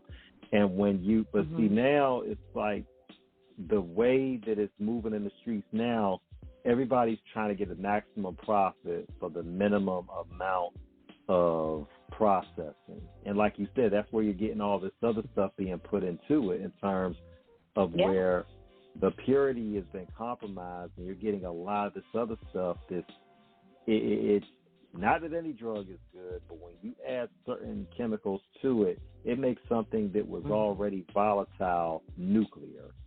And you know, when you they will debate you to death about it. They will say, "Nah, you mixed with this, it ain't got that in it." You don't even know. They don't even know. I'm like, you spent $20 for whatever you got. You better know it's not the real deal. It's not the real deal. You're not gonna. Yeah, they're not getting that real shit because they ain't going over there to Malaysia and getting the real stuff like Frank Lucas had to go. Exactly. Golden Triangle. They really think that they playing with their nose with the real stuff, and it's really not. It's like you said, mixed chemicals, and they don't even know. Just because it's white, you know, they got all that extra stuff going in, and it's making them crazy. They doing shit that they wouldn't have normally done. But what they're seeing now in terms of the music, what's happening now is you're seeing a lot of artists who are glorifying drug use. That was, I'm going to just stand on it and say that that's not something we had when we were growing up. We didn't have artists who are openly talking about doing pills or even lean. Nope. And we're not trying to judge when we say this, of course. What we're saying is it was just different in terms of what was being broadcast in the music. And now, because you have so many artists, I'm not going to get into all the quote-unquote conspiracy talk in terms of who's involved in terms of putting what out, because I still think at the end of the day, if you really are into the culture, you know what's good music and what you're going to find instead of what's being fed to you. And I think that's part of the problem now. You're dealing with the radio stations that are corporate owned as opposed to back in the day were independently owned. You're dealing with DJs that are not breaking in new songs. They're getting stuff, a playlist from the company that's been there with the label about you got to play the same fucking playlist 20 times a day, you know, so we're not hearing anything new. You know, and these kids are out here thinking these artists, this is all it is. I'm like, no, there's more than that. You know, I heard something online. I read something one time, and it's absolutely true. The real hip-hoppers don't listen to the radio. The real hip-hoppers are on YouTube. They're reading the blogs. They're just online on the hip-hop sites like XXL or Source and reading about the new artists. You know, they're not listening to the radio. They're going online to find who the new artists are that are dope. Or they're reading even the magazines. They're reading the magazines. You know, shout out to Don Diva, As Is, XXL, Source. You know,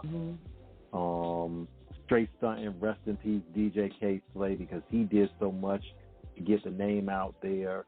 That was my homie, good friend of mine, a godfather for the culture. And Slay, with his publication, would always put out new people in terms of giving them a shout. You know, if you were dope, he would put you in it. But man, it's just so many people Slay put on. I miss that dude. I mean, I really miss talking to him on the phone. I really miss him. But yeah, I mean, but now we don't have. How do I say this? As obnoxious as hell as he can be, I like what Funkmaster Flex is doing because I think he's trying to do his part to kind of get everybody back to the music when he's calling out a lot of these artists to drop new music. And we've had our opinion about Flex over the years. But if he's really genuine with it, I love what he's doing. And he's trying to get everybody out there, like, get back out there and show this new generation of hip-hop what the old school got. Exactly. That's your job. I'm like, y'all sitting there, y'all trying to swim in our lane. Like, we're supposed to be the interviewers and the journalists and the behind the camera. Y'all coming in on our papers. Get y'all, you musicians, get your asses in that booth. Right. Exactly. You know, and there's tired nothing of seeing wrong all these with rappers evolution. in my lane, man. We trying to eat. And there's nothing wrong with having, people wanting to have other interests. But if you're a rapper, occasionally step out there back in the booth to show everybody you still got it like that. You know what I'm saying? But we understand it, though. We rib them a little bit, but we understand because rapping, for not everybody, we've seen LL and Queen Latifah have very successful rapping careers. But we've seen them transition to that second act being actors. We've seen Ice Cube become a businessman. We've seen to see so many transitions. We've seen Snoop Dogg. Uncle Snoop is like just gone to like another level of celebrity in the world. And now owns Death Row Records. I mean, who would have ever thunk it? But still doing commercials, still putting people on. And still, interacting with people in the hood, so it's, but you want to still do stuff here, but Snoop is still doing music, and he's putting out great music. Because, a lot of these producers are looking at these artists, and they know their background. They see what they do. The streets talk, the tabloids talk, everything talks. They're looking for an asset, not a liability. And they're not a liability because they conduct themselves with professionalism. They have that thug life in them and that gangster in them and so forth and like that. But they're business-minded. They're not going to jail. They're not getting arrested. They're not running from the police. That's a liability. Who wants that on their label? And they got to bail them out every other week. We look at the situation happen. Yeah, we look at the situation happened with Young Thug. He had a successful career, and now realistically, Thug is looking at spending the rest of his life possibly behind bars. Yeah, look at Casanova with his situation, and he pled out last month. And Casanova was doing good, but then he couldn't leave the street life alone, and Cass was already a convict. And I preface this saying we're not trying to down anybody as journalists. We just speak in terms of situations that are out there. Casanova did 8 years for armed robbery before he got into the rap game. 8 years. Cass was really with the shit in the street. But he got what very few people get, a second chance. And a successful second chance, which is why it's so tragic to see the situation he's in now. Because it's like, dude, you were on Rock Nation. Right. Great. You were with Fab. You were with Jay in terms of Jay overlooking all of this. And it's like, and then you get caught up in this situation. Being involved. Your meal ticket is like, It's like they grasp onto success, and then it gets taken from them from making the most stupidest mistake. You know, that's like the football players. You know, you got a meal ticket, and then you fuck off, and then that gets taken away. You know, a snap of a finger. And you got to understand, you know, and people got to understand, it's okay to walk away from certain things because it's called evolution. It's called growth. Once you have grown into a better position, you get away from the things that you were attached to because you cut those ties that ultimately could hang you. You grow into something that will fertilize your existence. You don't want something that's going to be that DDT that destroys your career. You know, it's about flourishing and not flailing. And I think that's the biggest thing artists have to understand. You are no less real for wanting a better life for you and your family. These artificial metrics of authenticity in the street are skewered because the reality is this. You have a lot of dead motherfuckers trying to prove a point about being real, and nobody in prison wants to be there. Right. But you got people who ended up in both places because they were trying to prove a point about how real they were. And the reality is, at the end of the day, if you don't know how to live your life for you and not the validation of other people, because at the end of the day, you got to pay your bills for you. You got to live your life for you. You take care of yours. Yeah. Don't let somebody else tell you how you need to do something. You know, that's just what it is. They live to impress other people. They don't live for themselves. They live for others and what people think of them and how they value them and stuff. And they forget, you know, the importance of what they're in it for. You know, it was there in the beginning, but once they in that life, that goes out the window because now you're surrounded by a bunch of, I don't know, I curse a lot, but a bunch of bitches, and then you're surrounded with amongst all your friends, and then you're in the street life, and then you're doing things to impress them, you know, instead of impressing the ones that you intentionally went in for, you know. And then now trying to impress the people that got less than you. Yeah. Mhm. Yeah. Who want to be in a position you're in and will, you know, I'll tell anybody, and this is some shit that motherfuckers really need to pay attention to. What I just said about you're trying to impress people who have less than you, remember this. Yeah. Japanese proverb, an assassin rarely comes from a distance. Let that linger. That's a game for your ass right there. But you know, we got to probably wrap this up shortly.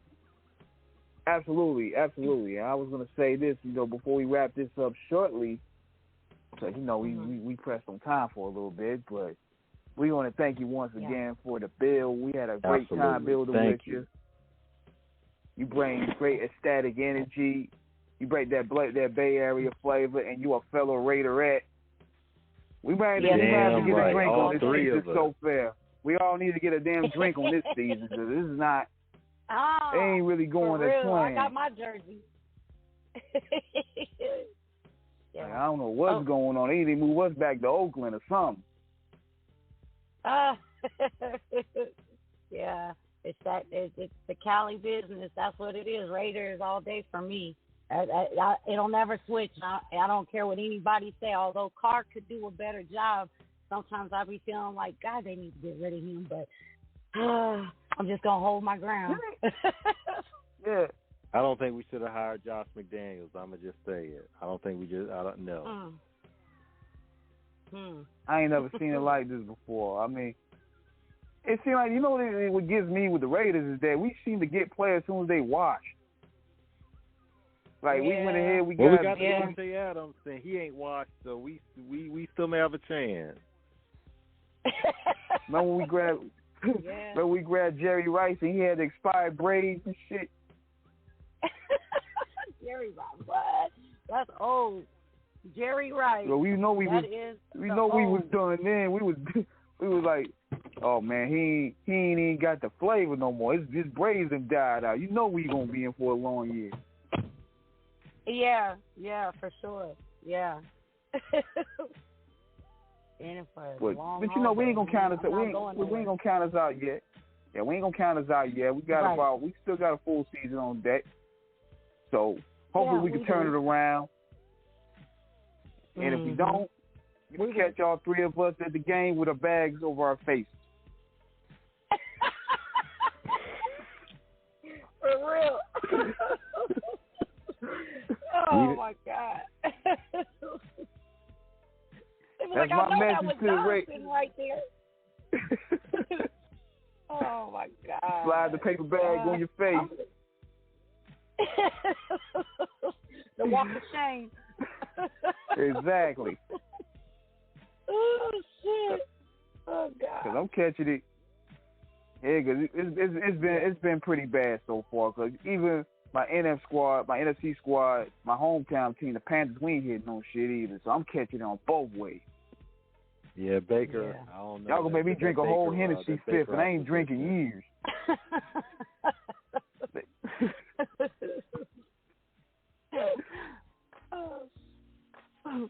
Yeah, but oh my God. Yeah, just like I said though, I might have to. If we lose this one here, I might have to drink a whole fifth. I might go on live and just do it.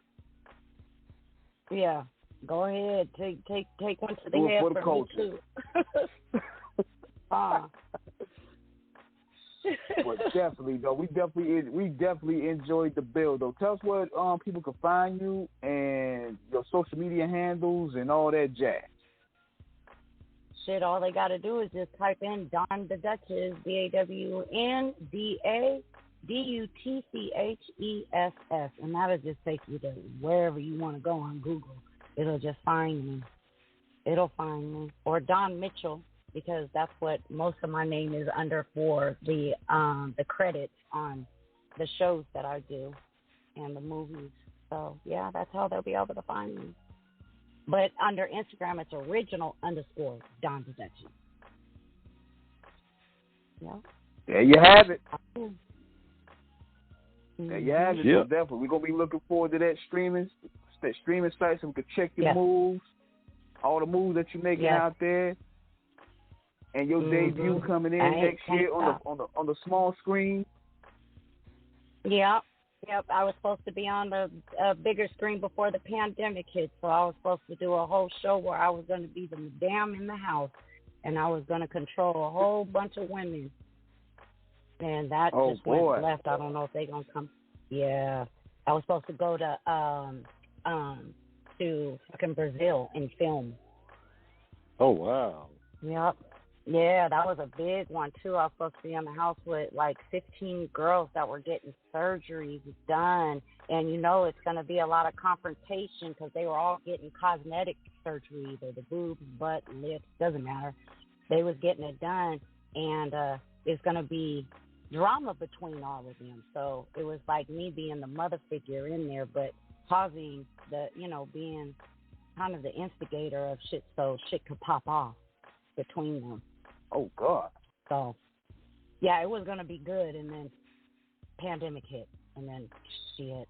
I don't know. Hopefully it'll swing back around when everything lifts fully, and then we can get back on track. Most definitely. And to let you know that, we, the Off the Cuff Radio team, is behind you 110%. Anytime you want to come back or anytime if Dru Down want to make an appearance, make a surprise pop-up, he's welcome as well. So we just going to keep pushing. Mm-hmm. Sounds good. It was nice talking with y'all. I appreciate the time. Always. Yes. Nothing but love. Always. Cali Always. love. Cali love. That West Coast, that Cali love. There you go. There you go. So, yeah, we about to be up out of here. Catch y'all next week. Same time, same bat channel. Holla. Yep. Ah.